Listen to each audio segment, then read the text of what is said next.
Welcome to the Pirate Broadcast, where we interview interesting people doing interesting things, where you can expand your connections, your community.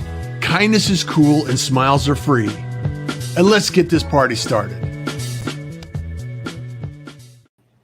And it's a beautiful day for the Pirate Broadcast, and I welcome you into the community, and hopefully you'll be able to make some new connections, meet a few new friends, and also connect with some people that might be able to assist you in your journey. And today we have someone that can assist you with your journey on a number of different areas and influences and interest in information. Pam Terry is here, and I just wanted to say hi to an old friend that I've known for years, and I just wanted to introduce her and welcome her into the pirate community. You're now a pirate. Thank you, Pam, for being here. Oh, I'm going to have to get me a patch and a hat or something. You went over. Sherry Lawley sent me a batch, and I have some eye patches here. I'm going to create a campaign with them. So real awesome. Well, I don't know. It doesn't go with makeup, though. I have to think about that. Maybe I'll have to have special makeup on the other eye. Yeah, we can do something. So I can do ARG, But it's great to be here. It's great to be here. This is fun. It's good to see you, and thank you for having me. Well, it's been a minute since we talked to each other, and I used to teach classes with Marion LaSalle, and I know that's when I think we first talked about Zoom sessions and virtual meetings, and we actually had, I don't know if you were there or not, we had an event where we were actually bringing remote speakers into the meeting and having them teach different topics. I think so. I think that actually I arranged one of those meetings for Powerful Women International, and it was on like Pinterest or some expert in some social media thing. It was really awesome. Really awesome. Yeah. And I was so intrigued with your audiovisual setup and everything. I was like, okay, I got to find out everything you're using. But the first time I met you was some networking meeting, and everybody had their laptops, and I spilled coffee on my laptop. I think I tanked it. Remember that? That's when we met. That was in a co-op working space down in Yeah, I can't remember where that was. And when was that? I don't know. I felt so bad. I felt so bad. It's like, oh no. Oh well, hey, here we are. I have a new laptop, so everything's cool. Everything's cool. And smiles are free. Exactly. And kindness is cool. So kindness is cool. We got it covered. So tell us a little bit about what you're doing and what you're focusing in on, because I know that you're doing a lot of great things and you've been involved in so many different projects that help others. So what's your current focus and what do people need to know about you? Okay. Well, I am a public speaker and a coach, public speaker coach, and a marketing strategist. I'm also really into technology, and I actually have a virtual event coming up where I train experts how to successfully host their own virtual event. Okay. But it's not just about hosting. It's about being a compelling speaker. How do you do that versus an in-person event? Well, what are the nuances, the differences, and how do you prepare all the technology and stuff? So I really make it real simple. I've done it a couple of times. I've gotten some really good feedback. And I used to do live events, I say live events. A live event could be virtual. Yeah. Okay. This is a live event right now. Of course, you listen to it later. Event. It was recorded. Everything's recorded live. Okay. We're not going there. Okay. So anyway, semantics, I get into words. So, but I love helping people express themselves, get their message out. I have this belief, Russ, that public speakers are out to transform people's lives in some way. Even if they're a salesperson who's selling a product, that product's to help them in some way. So I love transformation. I love communication, expression. I have a secret, I'll tell you. I mean, I'm a born ham, okay? I'm a born ham. I used to do, I'm a twin, and I have an older brother and older sister. So I had 5 people plus the maid. We had a Spanish-speaking housekeeper, I don't think she could understand. But anyway, I gather them all in the living room and I do my little pantomimes. I think one of them was Charlie Brown, You're a Clown song or something like that. Or I would do little play skits that bored my mother to tears, but I just wanted to perform. Yeah. But when I, grew up, I was in a lot of dramatic and humorous readings and plays in junior high and stuff like that. Got a bunch of ribbons. I mean, all was good. But I kind of left it all behind and, got married. It was working. I was about 30. And I thought, I want to get back in touch with those speaking roots. So I joined Toastmasters, and you're not going to believe it. I was a nervous wreck. Holy cow. My God. So they have this thing in Toastmasters where it's called Table Topics. Have you ever heard of that? Have you ever been to a Toastmasters? Okay. It's a really awesome Table Topics is great training. For those that don't know about Toastmasters, kind of expand a little bit on what it is, because it's a huge opportunity to learn how to speak. And yes, it's been around for a while, and a lot of people may not be aware of it. So Toastmasters International is a club group. I mean, they have clubs. You probably have, I don't know, there's probably 30 or more in Houston itself, but they've gone virtual, a lot of them.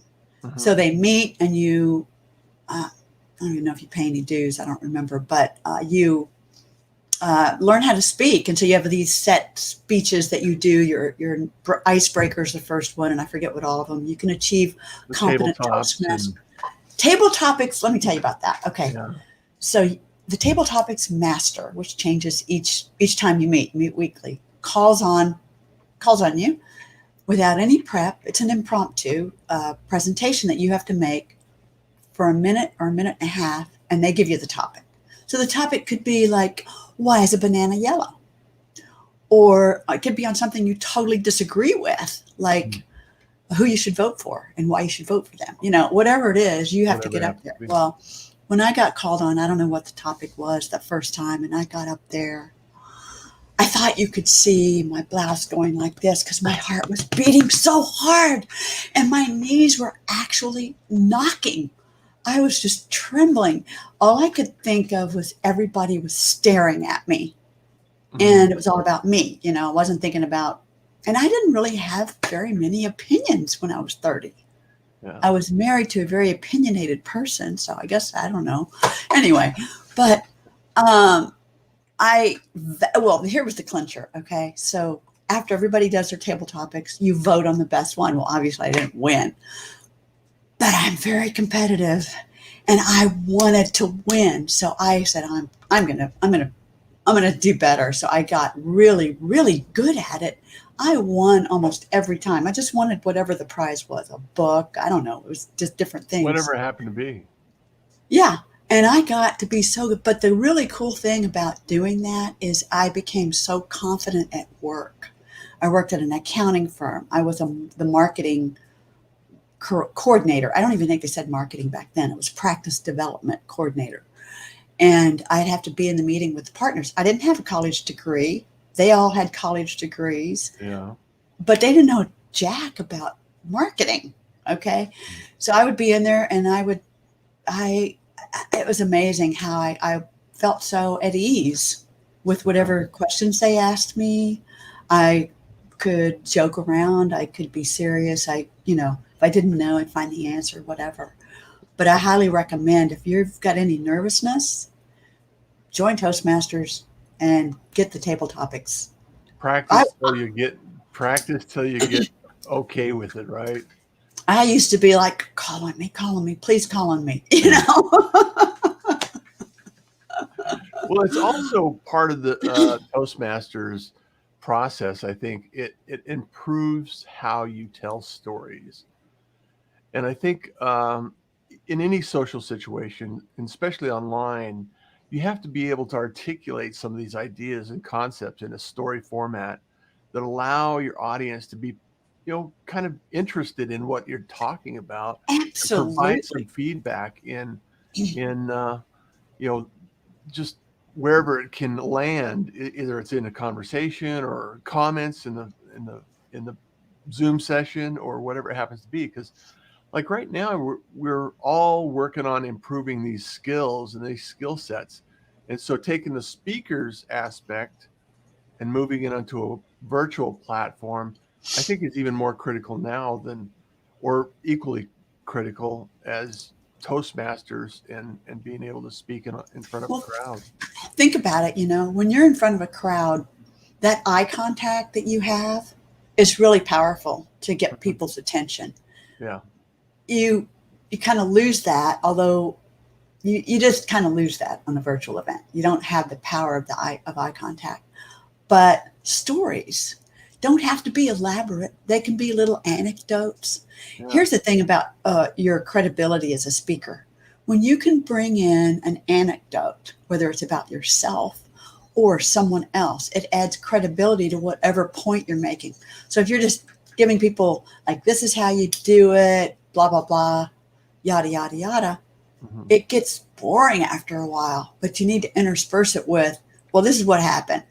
This happened, this happened with this person, or it happened with me. They're like, oh yeah, I can relate to that. So it's, One of the masters storytelling. at that kind of analogy and storytelling that I reflect on right now, I just came up in my head was Paul Harvey.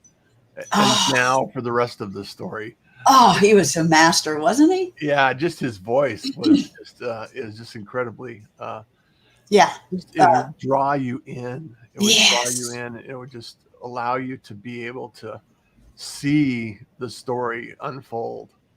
It was like, I don't know what the word is to describe that sound of it. It's like velvet or something. It was just, but very deep. Another good storyteller is Steve Jobs when he did the commencement speech for Stanford University. It Hmm. was all a story to make this one point, Yeah, uh, be foolish, stay hungry, or stay hungry, be foolish, or something like that. I yeah, don't remember. But what I love about his opening, so when you do an introduction, you want to grab people's attention. So how do you do that? Well, a lot of times a question will work, but you could make a provocative statement. So the first time I watched it, his statement was, I never went to college. And I just went, oh my God, he's speaking to Stanford graduates. And he yeah, says, I never went to college. What's he going to follow up with? yeah. I Yeah. never How's graduated. that going to unfold? I never graduated from college. He did go to college. I never graduated. And the story is fascinating because he was adopted. His parents paid for him to go. And then he dropped out and didn't tell them and kept going. Yeah, It's like, it's like 14 minutes. And I think if you just Google Steve Jobs commencement speech, yeah, it's really worthwhile. Have you ever seen it? yeah. I have. Yeah, It's a it's great really speech. cool. It's a great speech. It's a And, great and story. I mean, we could go down the rabbit hole of Steve Jobs, and he used to go to, he learned a lot of his design skills or picked up a lot of cues on his design skills from going to classes at college classes that he wasn't even Like registered for. He just go in and calligraphy, sit right? down and Yeah, it was a calligraphy calligraphy class. class. Yeah, Yeah, yeah, I love that. and It's incredible. it's amazing. And a lot of people, because they make the storytelling so transparent and so flowing and easy that it's just really, it's almost they just make it look so easy, and it's not necessarily an easy thing to pull off when you're not uh, involved in storytelling. You just get up on the stage. I was fortunate enough to be up on the stage of the Moth. I don't know if you've ever familiar with the Moth. Awesome. Mm. It's a show that's on NPR. It's a national organization. It's a speaking event where you get up, Oh, they draw your I name need to out of, check that out. yeah, and it's you get up on the stage and you tell a small story, and they have a subject, and you have to stick to the subject, and it's the subject actually is announced in advance of the event, so you can craft your story in advance. However, Oh, it's really it's an interesting place to tell stories, and then if you win, you get up into the next ranks, and oh, then as they go up in the ranks and the winners, and you get more proficient at storytelling, then they put you on the radio as well, or they put you on the podcast. So cool. and when you get a lot of attention there. And it's just a matter of being able to practice and be able to really put yourself out there. And like you said, get your audience. Like as a child, you didn't have any problem dancing and singing in front of an audience because it was a safe place. And then as you Yeah. grow and you expand, it becomes it Scary. evolves. So Mm-hmm. I want to take a moment here and share a couple of people that are in the uh, Sherry Darden, Oh, CEO of okay. Strategist. Good Oh, AM. Thanks for being hi, here. Sherry. Appreciate it. Jeffrey Berger is Okay. hello, Russ and Pam, catching you live this morning. Woohoo! Cool. Thank you so much for being here. Yeah. And Wendy's here. Good morning, Pirates. She's in Hey. Illinois today. Arg. And I suspect that LinkedIn user, hello, Russ Johns, long time no see. I'm not sure if that's Lori. Is that Lori? Tell me if it's Lori or not. Gabriel's in the house. Good morning, fellow pirates. Gabriel. He's a fellow live streamer. He does a Awesome. lot of amazing work online. Okay. And so here's a name you might recognize. Hyatt? Good How morning, you y'all. doing? Hyatt Ives. And so, oh boy, Pam, I'm an identical twin here. So there you go. I'm not an identical twin, boy, girl, but hey, twinsy. Twinsy. Table topics, traumatic. Yeah, tabletop trauma. Right All right. Yeah. Hyatt says our club is every cool. Thursday morning at 6:45 a.m. It's obviously virtual, I would imagine. Is it virtual, Hyatt? I believe that he said it was earlier. Yeah, He's a that's pirate. awesome. He's been on the show. I love Hyatt. Love you, Hyatt. Love all you guys. Kenyatta Turner, good morning. Hi, Hello. She's here in Arizona. Wonderful energy, Pam. Wendy thank you. Thanks, Wendy. And Alfredo says, good morning. Oh, love your last name. Thank you so much for being here. Great name. Kenyatta says, good morning to you. Pirate Broadcast rocks. Oh, thank you so much. What's MM? What's MM? I wonder, MM, Kenyatta. Tell us in the comments, Kenyatta, what MM stands for. So, one of the things that you're doing is one of the things I teach for virtual events is to say people's names and to acknowledge them. This is great for participating. It gets people involved. I just had to say that. Yeah. Yeah. You're a master at it. So, I mean, I'm still lacking, I've still room to grow. I'm good to be able to, reach out and get the community involved and get the audience involved. You're very good at that. Yeah. Well, I want to give a shout out to a friend of mine who's now passed away. His name is Rick Butts, Butts. He was a motivational speaker. He was phenomenal. He said, we're all in the same room, the room for improvement. Yeah. That was one of his sayings. Loved him. Room for improvement. Yeah. Room for improvement. And that's great, I think, because wouldn't it be sad if we'd reached our potential? That would be sad. We couldn't get any better. I think that would be sad. I love that we can continually improve.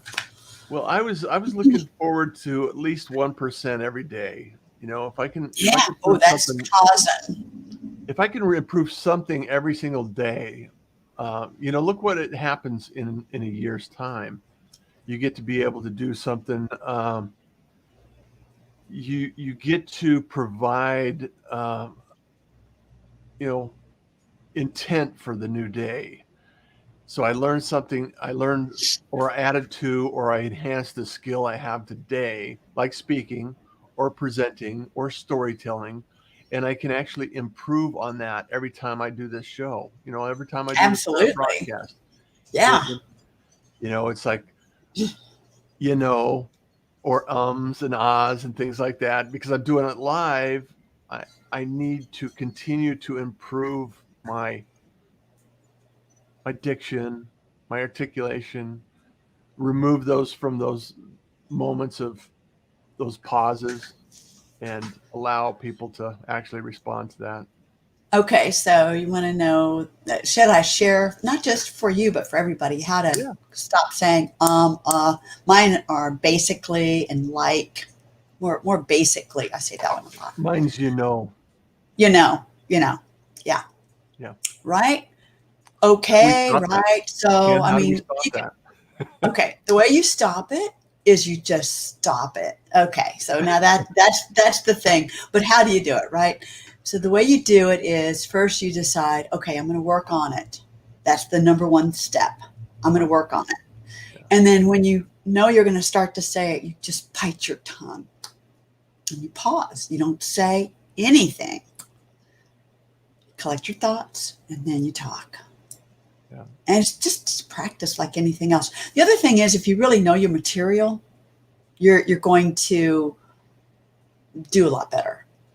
I was listening to someone on NPR. It was some dean of a university and it was bad. It was so bad. Do you want to know how bad it was? How bad was it, Pam? It was so bad. He had this deep voice, and it was like, just like, oh my God. You couldn't hear anything he was saying because Oh, no. of you would start focusing, at least for me, focusing on the ahs. It was so bad. It was so bad. I mean, that's, you don't usually hear it that bad, but being on the radio and he was a dean of a university. Oh my gosh. It's crazy. Okay. Anyway, it is possible to improve in that area. Hey, I just look, want to give a shout out. I just want to give a quick shout out, Pam, to Slap Tags, which is Sherry Lawley, who actually sent me eye patches for this campaign. She's an amazing individual and that's great. And a gift to the world. So, and then Kenyatta says, my graduate degree is Masters of Management. Ooh, love that. Yeah. I'm going to have to connect with FYI, you. Pam, Kenyatta and Art Jones and myself created a virtual event called LinkedIn Local Pop-Up. Oh. So we did that and we brought, quite a few people together. So it's really, I'm interested to see how it evolves, but you're always welcome to join us because it's virtual and it's a yes. And Hyatt Eye says Daybreakers. Yes, virtual. Daybreakers. Y'all are great. Definitely. Thank you. Thank you. And it's HoustonDaybreakers.com. Fabulous. So that's a little early for me.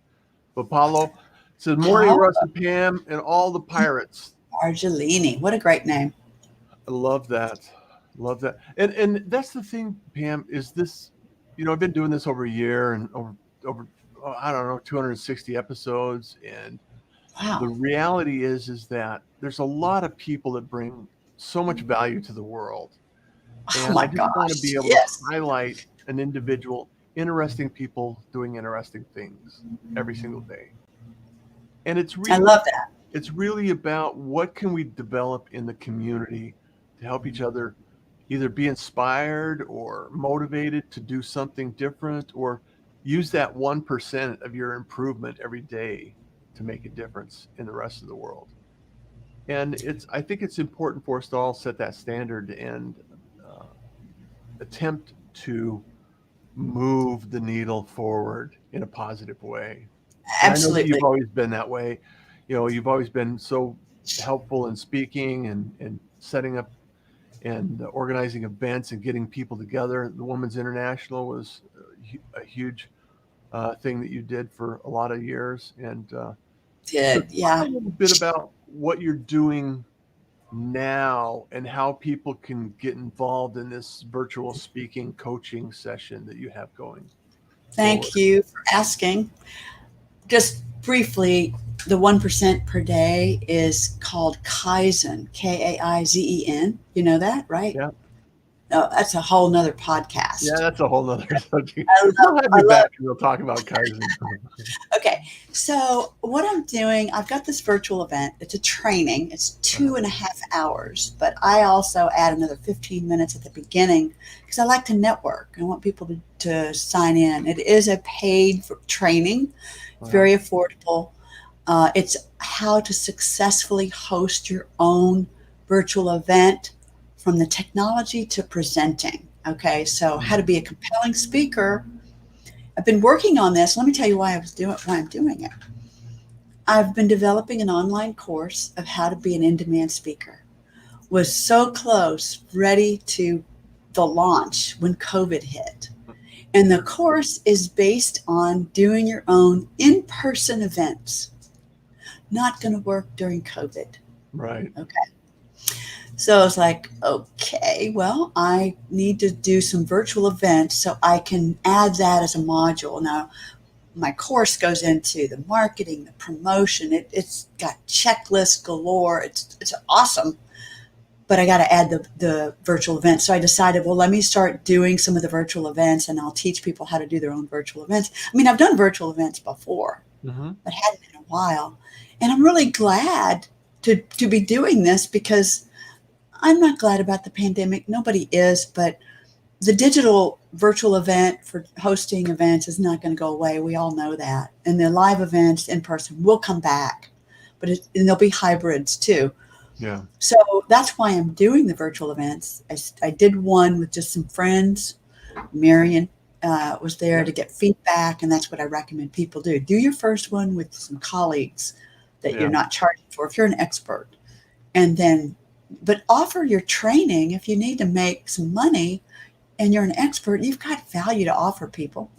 So this tells them how to host it. People who, experts like, coaches, consultants, CEOs, entrepreneurs,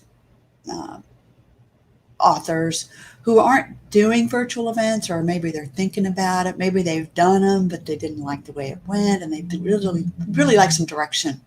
This training will go through all of that. It's very interactive. There's a lot of participation.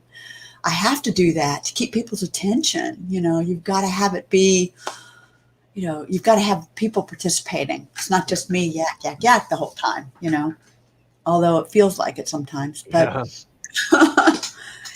you can't have, it's limited to about 20 people. So, if there's 10 people, that's fine. But the after the event, everybody gets an action guide that documents everything that is covered. In addition to having a handout during the event, after the event, it's a full documentation of everything so they can use it. It's a Word document, like create their own checklist from it. Right. So that's what I'm up to. This will be my last one that I think I'll do for a while until I can get the modules done for my course and then launch the course. Now, I have to put this in, okay? I'm going to be starting a podcast, my Now News podcast, on focusing on the issues that are that there's so many great things going on. And as you know, there's so many great things going on in the world. There's not enough focus on them. So I'm going to bring together, let's say one of my programs will be Trash Talk. Okay. It's all about recycling. And I'm going to bring in experts and have like a panel or maybe one person.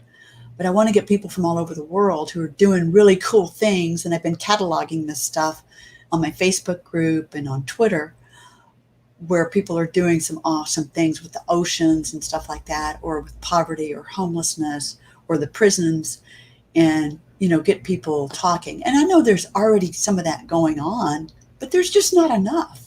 Yeah. You can't have too much of that going on. We just need more and more. I think CBS does a really good job of spotlighting. There's more and more spotlighting of the good things going on, but just, again, not enough. Oops. Well, and I think sometimes the negative news, because it's, it grabs your attention, that it tends to overwhelm some of the great stories that are behind everyday people. Yeah. And if everyday people like you and I can actually, do amazing stories and share that information out, then at some point in time we can continue to improve that. And that's our job. Yeah, that's our job. Make the world better through communication. Hey, I like that. So a couple of other people popped in and says they said, Kenyatta says LinkedIn local pop-up. So okay, that's it. And Paolo says thank you, Pam. My internet. Okay, my internet just jiggled a little bit. Okay, Angie, good morning. Thank you so much for being here. There we go. And Hyatt says, Pam, let's get together ASAP. He's a busy one. Kathy Spooner, good morning. Late to the show. Better late than never to get my day started. Thank you so much, Kathy. I appreciate you. So, Pam, how do we get a hold of you? How do people connect with you? What's your preference? Uh-oh. Did we lose Pam? Well, Sorry. It's there you go. Xfinity's We're fault. back.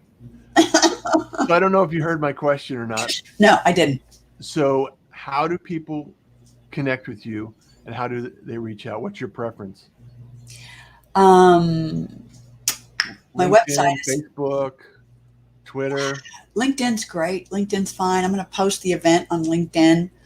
So if you want to get an invitation on LinkedIn, just send me the event. Okay. That's fine. Facebook's fine too. I have the In-Demand Speaker Facebook group.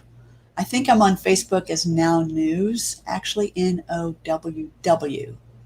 Stands Okay. for Network of What's Working, NOWW News. Okay. Anyway, and yeah, that would be the easiest. And we'll put links in the show notes. You can always find them at russjohns.com and listen into all the podcasts at /pirate broadcast and track me down on LinkedIn and subscribe to my YouTube channel. I love the fact that, we have over 500 videos there and we're getting a little bit more out there. So subscribe to it, binge watch once in a while, share it, like it, comment, and also on Facebook and Twitter, we're also there. So wherever you happen to be, and I'm also on Instagram. So it's wherever you happen to track me down. It's okay. I got to follow you on Instagram. Yeah, I'll do that. Thank you so much, Russ. Well, thank you, Pam. And thank you, everyone, for being here. The whole point of the Pirate Broadcast is to bring people together to build a better community, bring interesting people doing interesting things to the table. And we encourage you to share this, like this, comment, and all the social activities that people ask for these days. And also, kindness is cool. Smiles are free. And you enjoy the day. Thank you so much, Pam. Appreciate it. See ya. Bye. Thank you for joining the Pirate Broadcast. If you found this content valuable, please like, comment, and share it across your social media channels. I would love the opportunity to help others grow in their business. The Pirate Syndicate is a platform where you show up, we produce the show. It's that easy. If you want to be seen, be heard, and be talked about, join the Pirate Syndicate today.